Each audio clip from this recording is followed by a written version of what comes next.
Stéphane, référendum, hier, ça se passait en Europe, tout près de chez nous, pas très loin de la Belgique, c'était en Catalogne, tout le monde connaît Barcelone, la Catalogne c'est un peu plus que ça.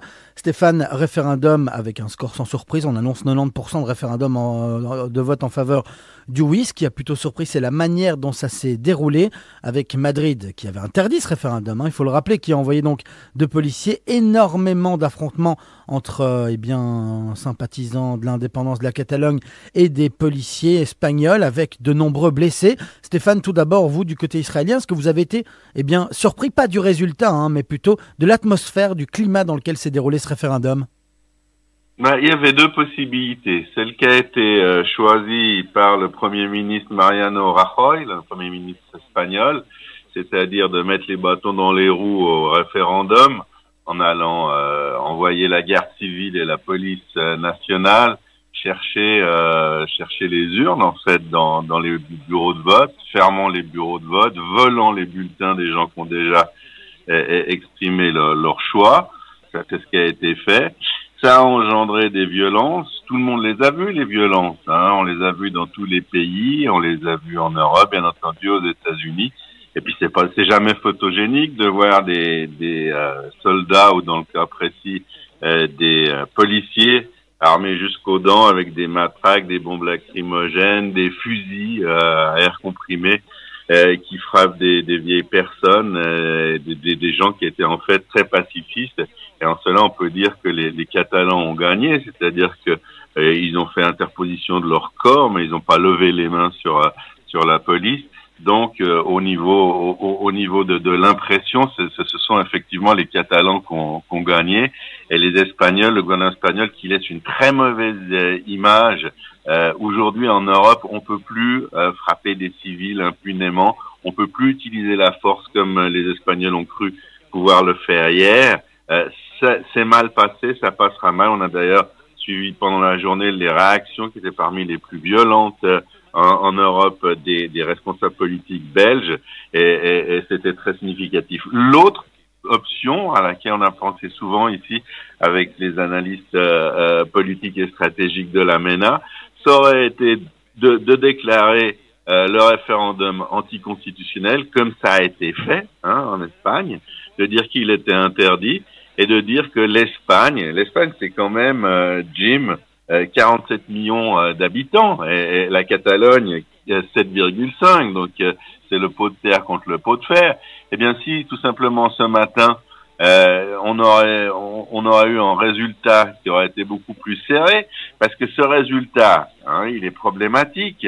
Il y a eu 2,26 millions de votants sur 5,34 millions d'inscrits. Donc c'est moins que 50% de gens qui sont allés voter, ces 50% ont plébiscité le référendum à 90%. Est-ce que c'est valable? Est-ce qu'il suffit pour une question aussi importante que 90% des gens se déplacent? Et puis ce référendum, il faisait pas l'unanimité, donc Madrid sur ce coup-là a peut-être également gagné. Il est tout à fait possible que si Madrid avait laissé faire les choses, on se serait réveillé ce matin avec une proportion, je dirais, de 65% de oui et de 35% de non. C'est ce que disaient les sondages. Et ça aurait été peut-être plus délicat et moins dommageable pour l'image de Madrid. Alors maintenant, Jim, on s'attend à une déclaration sur la base de ces résultats tronqués, parce qu'on a bien vu que la votation n'a pas pu se dérouler comme prévu dans le calme, et c'est pas à cause des Catalans, c'est donc à cause de l'utilisation de la force par le gouvernement de Madrid. Sur cette base-là, à cause de l'usage de la violence, eh bien, la prochaine étape, c'est de voir le Parlement catalan déclarer l'indépendance de la Catalogne.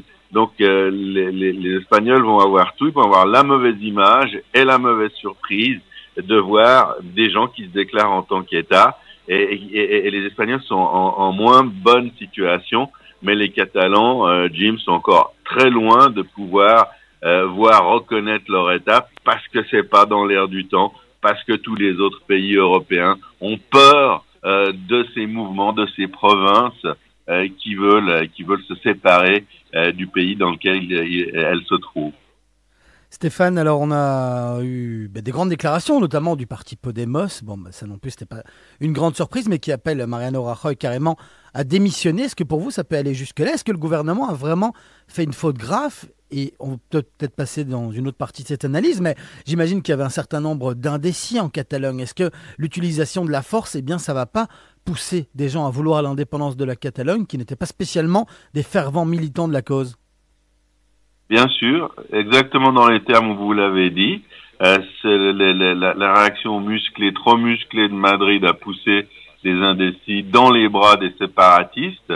Et puis, ce qu'on a dit également, et qui est très important aussi dans cette analyse, eh bien, c'est que quand ceux qui étaient partisans du non ont vu qu'il y avait des troubles pratiquement devant chaque local de vote, et que eux étaient plutôt favorables au maintien dans l'Espagne en voyant que c'est la police et la garde civile espagnole nationale qui prenaient soin d'empêcher le référendum, eh ben ces gens sont restés chez eux et ils n'ont pas.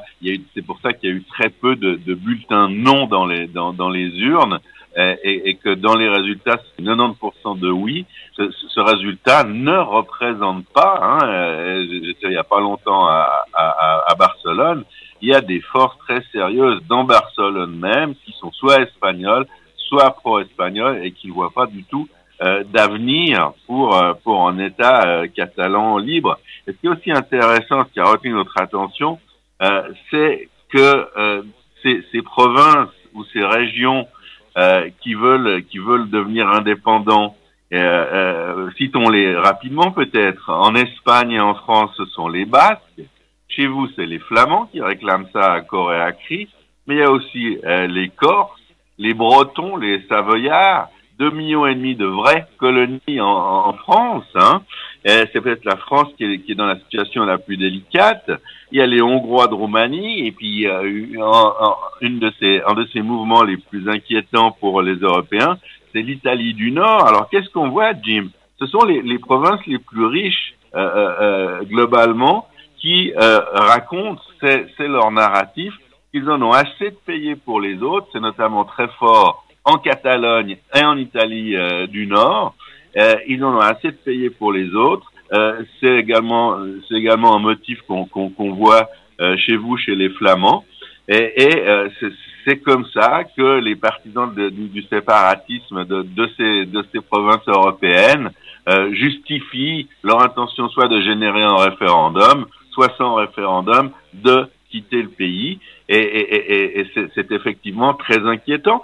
Donc, la question qui se pose après ce qui vient de se passer, on peut aussi rattacher ça à ce qui s'est passé la semaine dernière au Kurdistan, c'est quel est l'avenir pour ces mouvements, et est-ce qu'il est possible au sein de l'Europe aujourd'hui, démocratiquement, de réclamer son indépendance, ou alors les forces centralisatrices sont à ce point musclées, fortes et décidées qu'elles les empêchent. Nous ici à Metula, on s'est un petit peu demandé pourquoi, si l'entité étatique supérieure ou suprême est l'Europe, pourquoi ne pas laisser ces provinces devenir encore plus indépendantes sous le toit de l'Europe?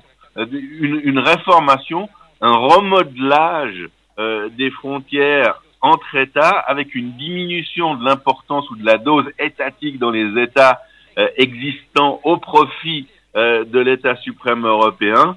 Avec un peu d'intelligence à nos yeux, ça ne devrait déranger personne, mais ce qu'on voit sur le terrain, au contraire, démontre que les grands États sont encore très attachés à leur homogénéité frontalière, si on peut l'appeler comme ça, et que ces prochains temps, c'est l'exemple, c'est le message qui vient de Madrid.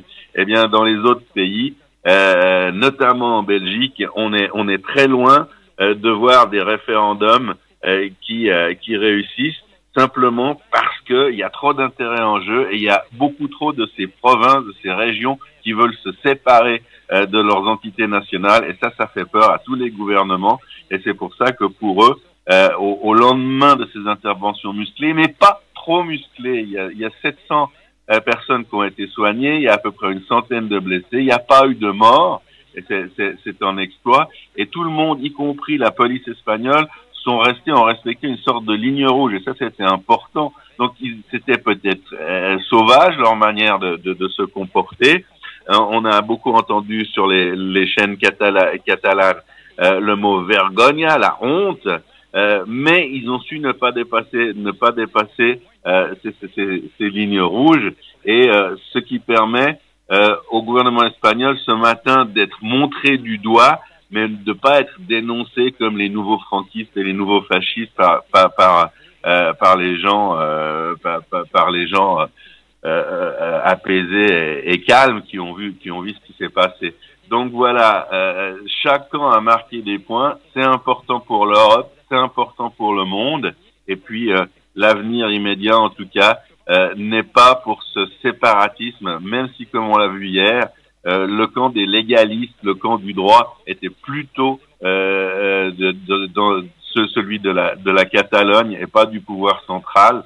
Mais quand on touche à ce genre de questions, eh bien, le droit à proprement dit, et surtout la démocratie, c'est-à-dire le droit des hommes à décider de leur propre avenir, l'histoire habituelle de un homme, un vote, eh bien, n'est pas forcément respectée et se plie et se courbe devant les desiderata et la volonté des pouvoirs, des gouvernements et de la tradition des grands États, surtout en Europe.